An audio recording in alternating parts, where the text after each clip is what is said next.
Hi, Harms Army. This is an unedited episode, which basically functions as a footnote to to the last episode.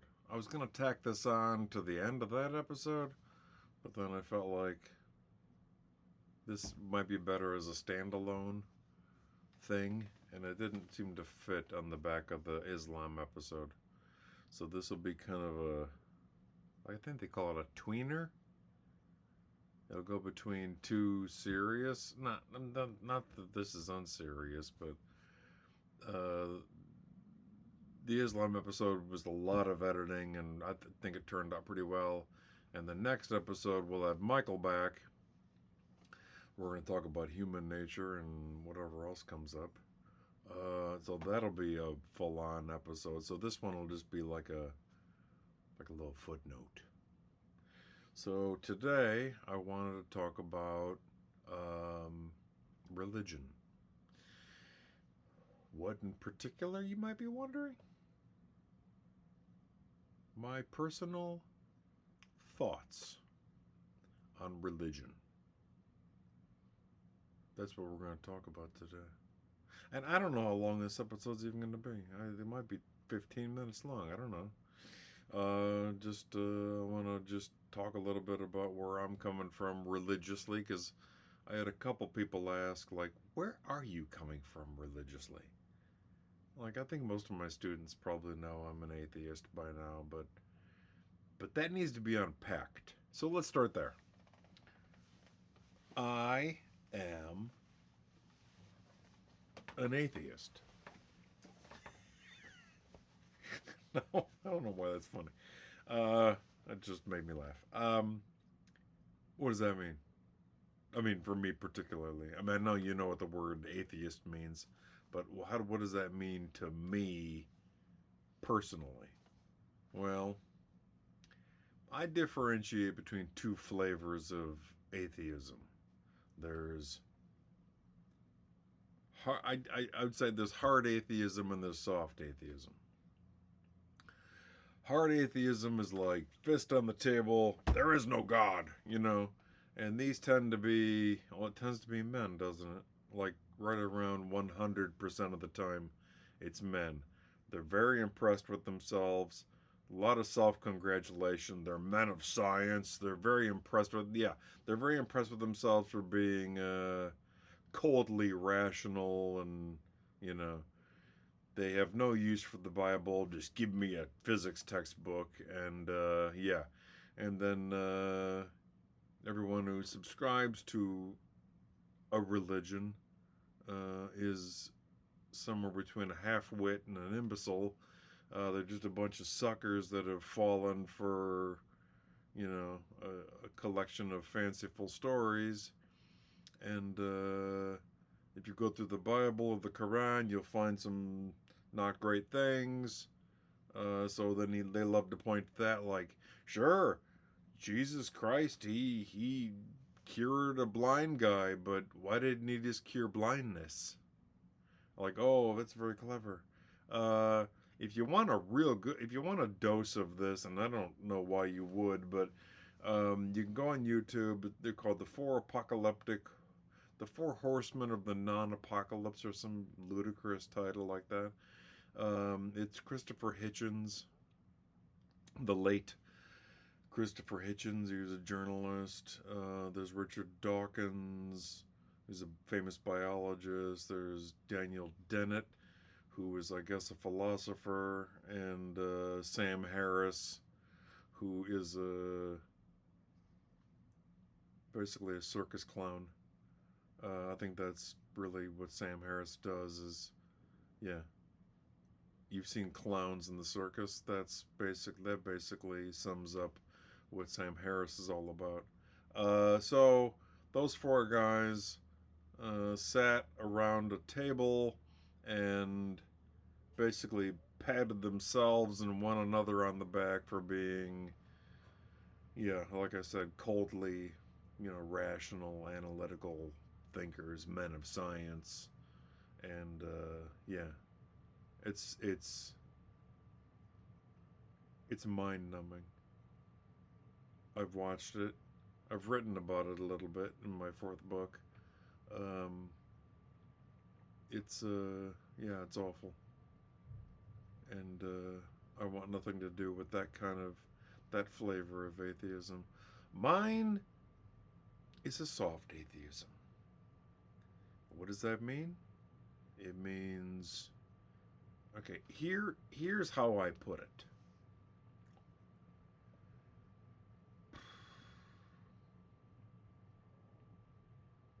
I doubt there's a God. Here you go. That's about as intense as I get. I just, I doubt there is one. Maybe there is one. I don't know. Neither do you. Uh, I just don't think there is one. Nevertheless, even if I belong to like let's say there's like a national or international organization for soft atheists, I'd probably get kicked out because I'm just, despite being an atheist, I'm just not a very good one. I'm not, yeah, I'm not very good at it. It's not at some lower points in my life. I found myself in a church lighting candles and looking up at Mary. These are strange activities for an atheist, to go to a cathedral, light candles for those who have gone before us, and look up at the Virgin Mary. You know, those big statues like you see in churches. You know, she's about 4 or 5 feet tall. Looking up at her, and I can just hear her. I can hear her voice, and she's saying to me, "What are you doing here?" Oh, the door is open. Plus, I feel like a sack of broken eggs, and being in here makes me feel better. That's why I went. I went to the cathedral. I went to the church because it made me feel better. Why does it make you feel better? I bet a mosque would do the same thing. There's something about the architecture. There's something about the scale. I suppose a small church or chapel would do as well. But there's something about that space that I find comforting. Maybe it's just familiar. I don't know. I grew up Catholic. It didn't stick, but that's how I grew up. So I grew up in those buildings, and I went to, wakes and weddings and so on and so forth. So maybe it's just maybe it's just a familiarity thing. But I think the space is itself, the ones that I'm thinking of are enormous, super high ceilings, and yet this really, really big building is comforting. It's like it puts its arms around you, that kind of thing. It's I don't know how I don't know how they achieve that, but they sure as hell did. And I think the mosques are the same. They're just enormous, and they're comforting. I think that's a nice place to pray. It's a nice place to gather with people who are on the same page, or not, I guess. So that's why I went there. So in closing, I'd just like to say I'm a pretty crap atheist. You know, I don't think I'm very good at it. And like I talk about stuff. I use the vocabulary. Like last December, I cut it pretty close. I had a cardiac event. It was not a heart attack. It was an electrophysiological anomaly. And I cut it pretty close.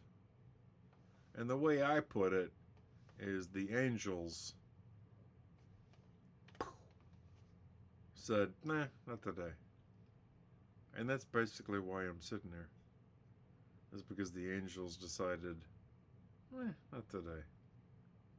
December 17th on the kitchen floor at 10 or 11, late in the morning. Yeah, that was. And I even thought that. I'm like, today's no good. I'm not going to die today. I got crap to do, you know?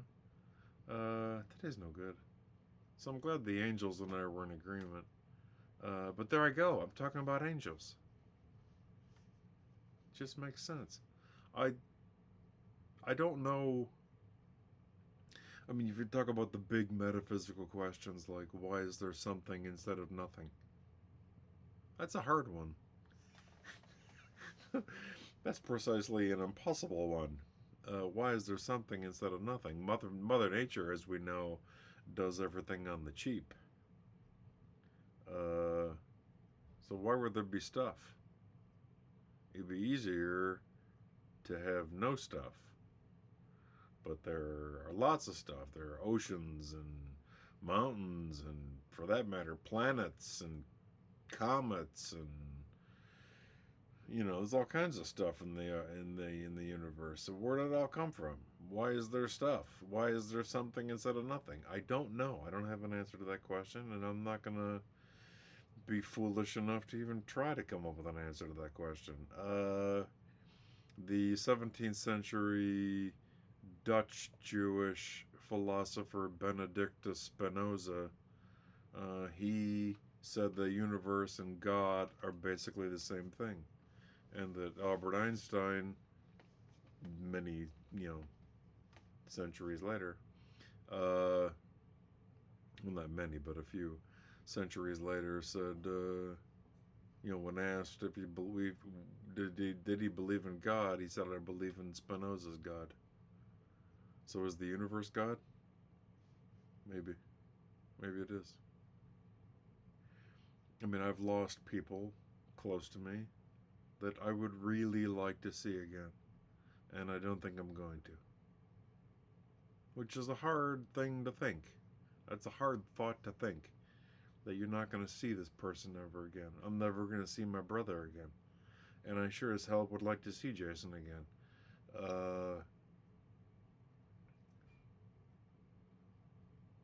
But when I look up at the sky, when I look up at the night sky, and I think about, there's a physicist in a documentary I saw 1,000,000 years ago. He said, the iron in your blood and all this stuff in your body, these elements, they come from the stars. We're all made of stardust. Those are the building blocks of the universe. So we're all made of stardust. So when I look up at the night sky, I look up at the stars, I see Jason. Or whoever else I've lost, and that's good enough for me. That's going to have to be good enough, because that's basically what I believe. I don't believe there's a paradise or a kingdom in the sky waiting for me. I don't think that if you're good, you get rewarded with entrance into this kingdom. And if you're bad, then you are punished in hell. I just find that, I find that difficult to believe. Besides, I just had a conversation with my friend Michael about heaven, and I said that there's that Talking Heads song, which says, "Heaven is a place where nothing ever happens." What do you do there? If it's perfect, then what does perfection entail? You're just consciousness? Thinking about what? Because if you're thinking about something, you're changing. If you're experiencing pleasure, you're changing. If you're doing anything, you're changing. but you can't change perfection. So what do you do in heaven? This is like the last episode of The Good Place. This series I think is fantastic. Uh, they're in heaven eventually, and they get spoiler. They're in heaven eventually, and they get bored, so they opt to not exist. That's I think you get there anyway. You just like, nah, I just don't want to exist anymore. Because in their heaven in this show, you can do whatever you want. Absolutely. You want to just stuff yourself with fried shrimp all day? You want to drink beer? You want to just like no hangover, no repercussions, no liver damage? You can just do whatever you want. Eat as much pizza as you want. You can just go hog wild. No weight gain, no cholesterol, no ramifications for any behavior. You live in a consequence free environment. But then you get bored. You're like, well, okay, I've done everything. Like, I've done every. Eventually, pleasure seeking would just get dull. And if you've read every book 1,000 times, then you'd probably get bored of that too. You're like, well, I've read the complete works of Plato, 1,000 times. I've read the complete Shakespeare 1,000 times. I've read the complete Aristotle 1,000 times. Like you know every sentence, so you get bored. You get bored eventually. So I don't even know what heaven would be like, and to get punished. I mean, I don't know. I tend to think that, and I think Michael and I will talk about this in the next episode. That if there is a heaven, it's a place where you can see finally yourself as you existed on Earth, and that the book of Jeremiah, I think it's chapter 2, verse 9, says, "Evil is its own punishment." That's Plato too. Plato talks about this in the Gorgias. He says, yeah, if you do wrong, if you bring harm to somebody, if you do wrong, then you're just harming yourself. You're poisoning yourself. This comes up in the Quran. This comes up in antiquity. This ain't new, folks. This is about as old as the hills, You can find it in scripture. You can find it in religious writings. You can find it in philosophy. You can find it You can find it anywhere. I mean, not anywhere, but I mean, it's a pretty common. It's a recurring theme, which I think is correct. If you see yourself, if you die and go to heaven, then I guess you would hopefully see yourself truly, accurately see yourself. And I think a lot of us, this goes back to Adam Smith. He says this in the Theory of Moral Sentiments. He says, if we could see ourselves as others see us, a reformation would generate. A reformation would generally, would generally occur. You'd make changes if you could see yourself. If you could truly see yourself the way other people see you. If you could see yourself with perfect clarity, perfect accuracy, you'd make changes. I'm not suggesting you're a bad person, but we'd all make serious changes. Because in heaven, I think you would finally realize, oh my God, I'm not who I thought I was. And I don't think any of us is. We're not who we think we are. We're very tempted to think very flattering thoughts. That's Plato again. That's our default setting. To do the wrong thing is to do a perceived good. So you automatically assume that what you're doing is wonderful, and you automatically assume that you are wonderful. when you might be something a little less than wonderful. That's worth a thought.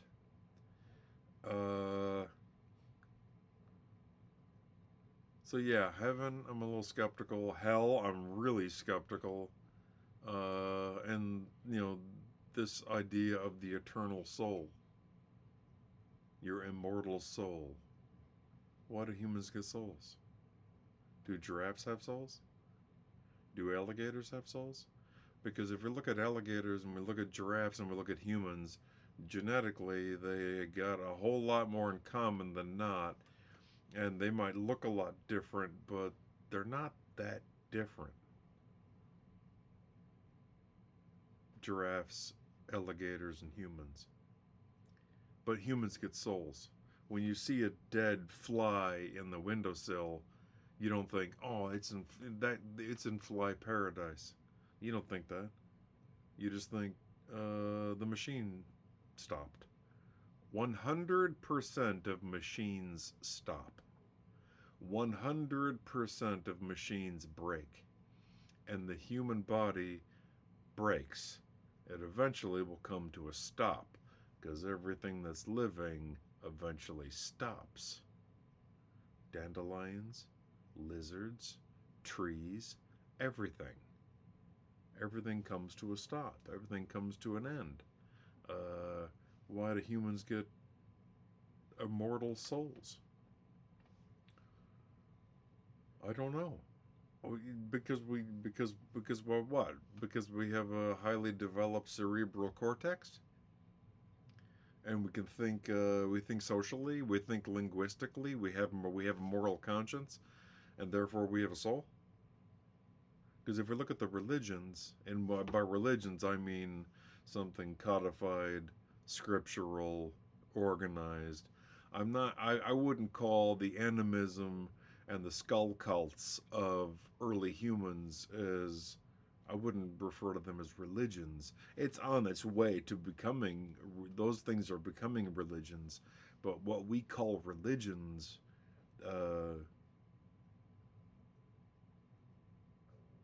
we don't, they're scriptural, codified, and organized.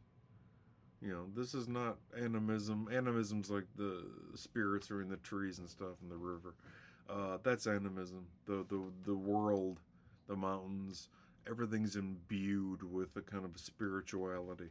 There are spirits, actual spirits, in those things, in the boulder, in the river, in the deer, wherever. I wouldn't call that religion. And skull cults, which are fascinating.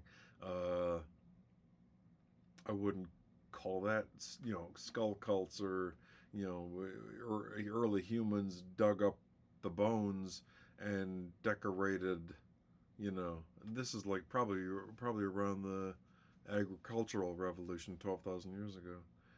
They dug up the bones and used the skulls as decoration. So you had your grandparents and your uncle and aunt and whoever died. You put them on display for decoration, and they got painted and engraved and adorned and decorated and everything. Yeah, skull cults are quite fascinating. They're really fascinating, but I wouldn't call that a religion. What we call religions, like Presbyterianism and Lutheranism and Islam and Judaism and Hinduism and Sikhism,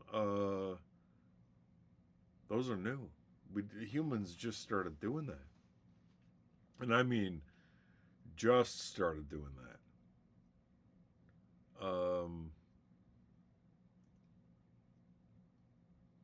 Am I sitting? It seems like I'm sitting very low.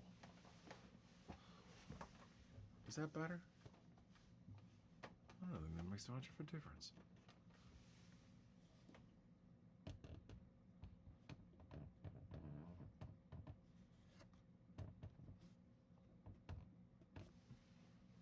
Is that better? It's a little late now, dude. Okay, so, yeah, those are new. Those are new concepts. Those are new activities. We just started doing that. The oldest religion that we have, the oldest is, I don't know, roughly 3,000 years old, thereabouts, 3,000 years. Um, that's not a long time, folks.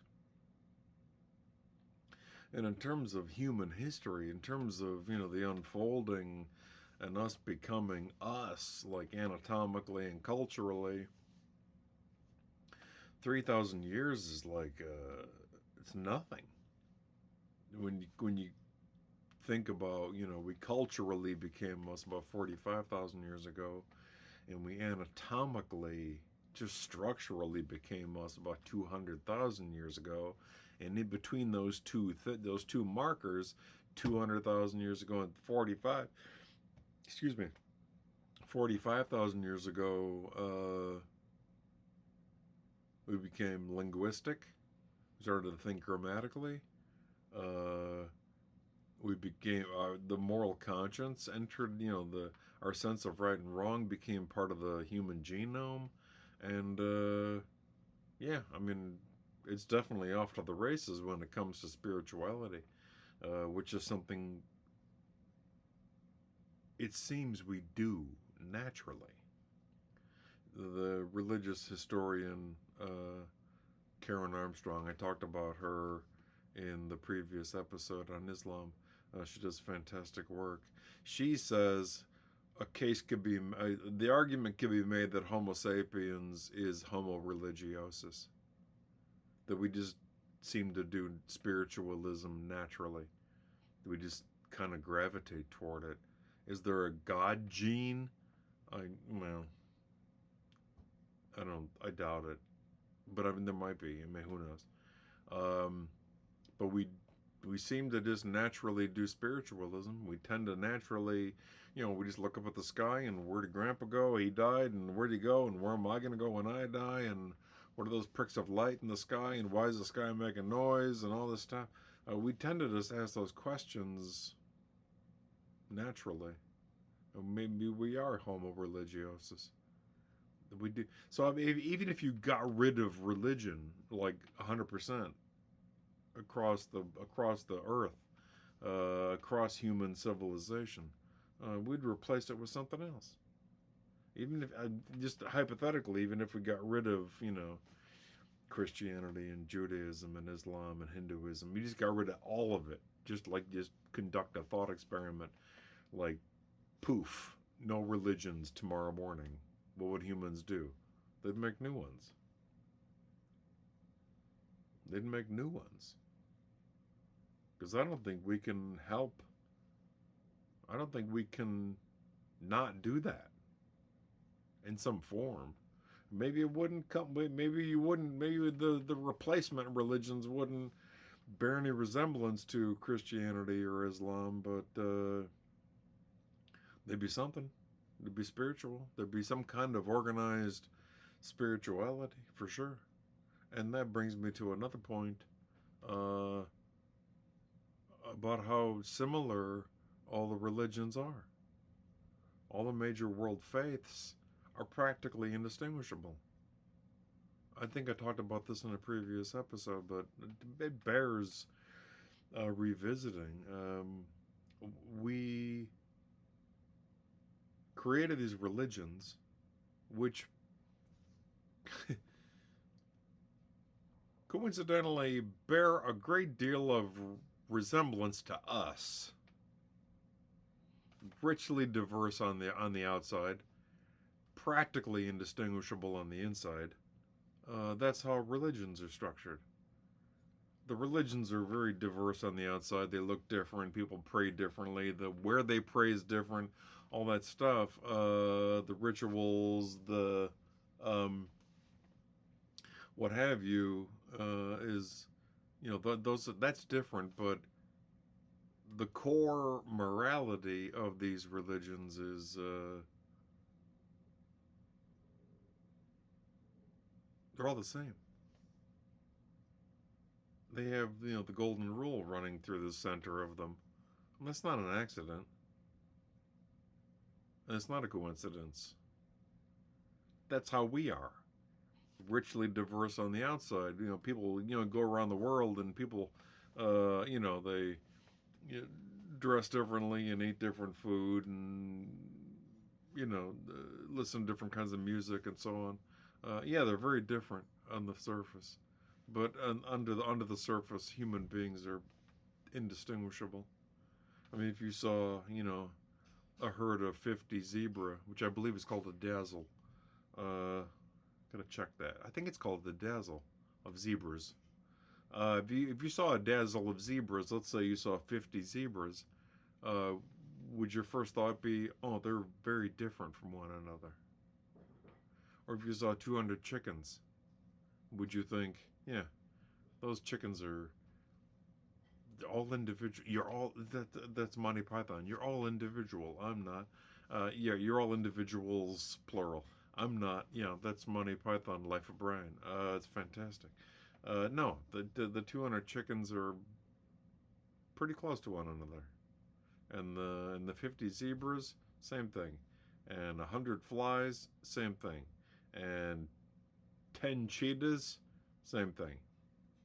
So human beings are practically indistinguishable across the globe. We just sort of look different on the outside. Whether it's cultural differences, whether it's quote unquote racial differences, which is a pretty dubious concept in and of itself. But yeah, okay, so fine. I don't look like I'm from the South Sudan, and the people from South Sudan look very differently from the people in Japan. Okay, fine. That just means that that just indicates that human beings are susceptible to their environment, and if you live in what is now South Sudan, that's how you look. If you live there for thousands and thousands and thousands of years, and the people in Japan look the way they do because they've lived there for thousands and thousands and thousands of years. Um, but yeah, humans are practically identical. Therefore the religions they designed are practically identical, and we just seem to do that. So I personally, I can't take very seriously uh, the participation in religion. I find religion as a field of study, as a historical sort of exploration. I find it quite fascinating, but participating in them, um, I can't. There's nothing there for me. It's like professional golf, or or knitting. I don't have anything to say about it, and I'm just not interested. It's one thing Richard Dawkins does say in his book, and all those guys in the Apocalypse, the Four Horsemen or whatever, they all wrote books. I've read 3 of the 4 books. I couldn't take anymore. Harris's is terrible. Hitchens is terrible. Dawkins does say some interesting things. And one of the things Richard Dawkins says is that we're all atheists. He's like, you don't recognize the supremacy of Zeus. How many of you have made sacrifices to Baal recently? He's like, everyone's an atheist. He's like, I just go one more. Which I thought was kind of funny. Yeah, he's got a point. We're all atheists. Because think of the list of gods you don't recognize. You just recognize your own. But go on the Google and look up how many gods there are, how many deities exist, have existed over the last couple thousand years. It's a pretty long list, and you don't recognize the supremacy of any of them. You just recognize the supremacy of your own. I find that quite suspicious.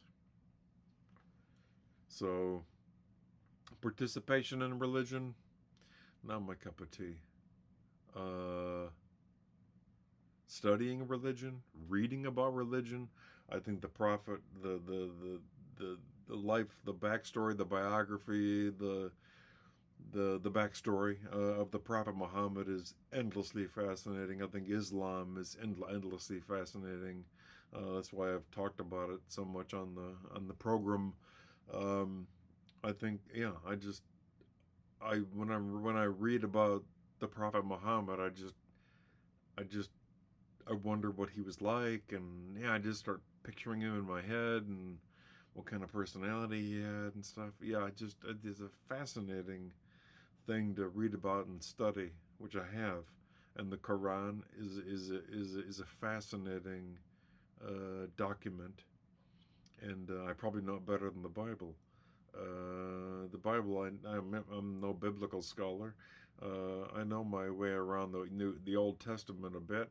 The early stuff, mostly the Pentateuch, that is the first 5 books of the Bible: Genesis, Exodus, Leviticus, Numbers, and Deuteronomy. I know those pretty well, and I've probably done the deepest dive in terms of the New Testament in the book of Matthew and some of the Gospel of John, and that's about it.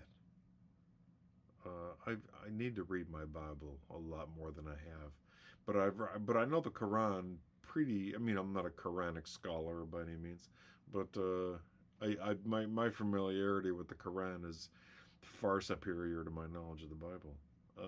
No doubt about it. That one's easy. Um, but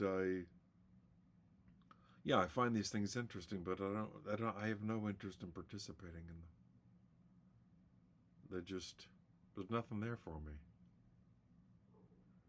Because I think if you study the history of human spirituality and the creation of these religions and the formation of our moral conscience, it tells a pretty clear story. And it's one that I tend toward a lot more than anything on offer in the world of faith, which I have not been blessed with. I don't have any faith. I don't, people will be like, oh, you can't see nitrogen, so you got to believe in that. Yeah, there is a mountain of indirect evidence that nitrogen exists. And furthermore, I don't believe in the existence of nitrogen in the same way that one believes in angels. Those are not the same thing. So your point is wrong. I don't believe there's nitrogen. I'm going on, like I said, a mountain of indirect evidence that suggests nitrogen exists. People love to. You'd be surprised how many times I've heard that. Yeah. So I think that's about it. I just wanted to clarify a few points about religion and me. Next up on the inquiry, yeah, we're gonna do. I'll have Michael in the studio. This is no studio apparently, and yeah, we're gonna talk about human nature and Russian literature a little bit, and some other stuff. I don't know. We're just gonna wing it. But I think the human nature stuff will kind of give us a push, and then it'll kind of prime the pump, as it were, and then we'll see where it goes. It should be fun. Okay. Thank you for joining me on the inquiry.